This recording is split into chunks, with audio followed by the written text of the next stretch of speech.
XIII is a much beloved but also underrated first-person shooter from 2003. Based on a graphic novel and maintaining a cel-shaded art style which feels ripped straight out of an actual comic book, there's a lot to like in that now 17-year-old title. Although, being as old as it is, certain aspects feel incredibly dated when compared to modern gaming counterparts. And to be quite frank, even as someone who enjoyed it upon its original release, even way back when, certain aspects felt underdeveloped. Its combat was never top tier, and the AI was sorta meh, but the game was still fun, and its art style helped elevate it above what it otherwise might have been. So with all that in mind, when a remake was announced last year, I got a little bit excited, but similar to my first sexual experience, I walk away from this title frustrated and abused, and also down $50.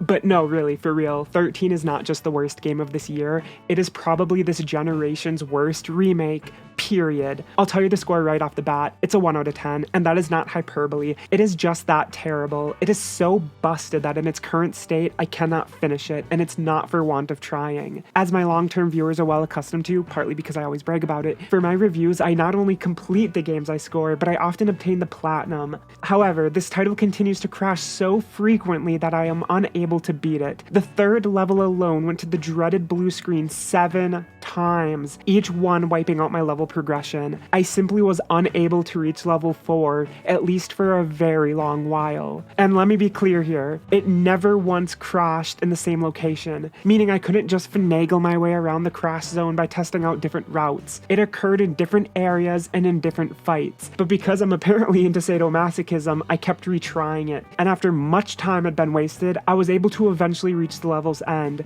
only for the game to continue crashing with each subsequent area. I officially gave up on the entire game on mission 6. When it does work, and I use work quite loosely here, the game is an unmitigated disaster of visual and technical diarrhea. Here is a listing of just a small portion of what I've encountered. The sound often broke, cutting out and leaving me with no audio, and in the instances it did allow my speakers to do their job, the sound editing is by far some of the worst I've encountered in years. Enemy weapons make such a pathetic noise, I can vouch that Nerf guns are louder. The screen tears constantly and never-endingly. Those watching the footage accompanying this video of mine have probably already spotted it, but it appears as if I'm playing on a broken CRT TV. That isn't my editing software glitching out, that's the fucking game. Straight lines forever intersect the experience, dividing the screen into horizontal slices. It is nauseating. While climbing, I've glitched through ladders, falling to my death multiple times, and I also turned into a ghost and phased through the entire world, falling into the empty void of hell that the entire game itself belongs in.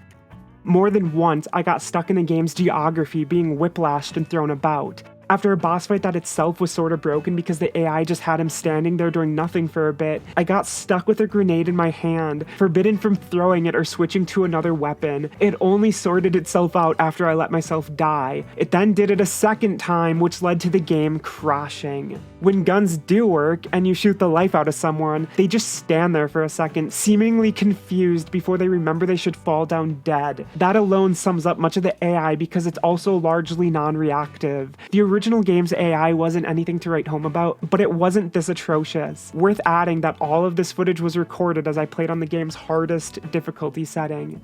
Outside of the gameplay, not even the title menu is safe, as not only can it experience screen tearing, but it likes to take on a life of its own, twitching about. Yes, even the game's menu is broken, and that is just some of the bullshit and wonkiness I've experienced while playing this undeniably broken game. That it is being sold for $50 is a war crime against the gaming community. It also speaks volume about the industry that not only did some 2-bit hack developers see fit to release it in its current state, but that publisher Microids also thought it was worth selling. More gallingly still is that no platform has quality control standards to prevent such an abomination from landing in the consumer's hands. PSN should remove this title from sale, as should Steam and any other places it is being sold. Consumers do not deserve to be fleeced in such a manner, and similar to how a grocery store shouldn't sell rotten foods, platforms should not be selling legitimately broken software. And that is all there's really left to say about this absolute absolute mess of an experience. If I was giving a proper review, as I do with most other reviews on this channel, there's a lot more I would go into. I am typically quite thorough, but the 13 remake deserves no more of my time, nor does it deserve any of yours. I say this with absolutely no exaggeration in my voice. I've seen shitty Steam asset flips that run better than the 13 remake. Avoid it at all costs.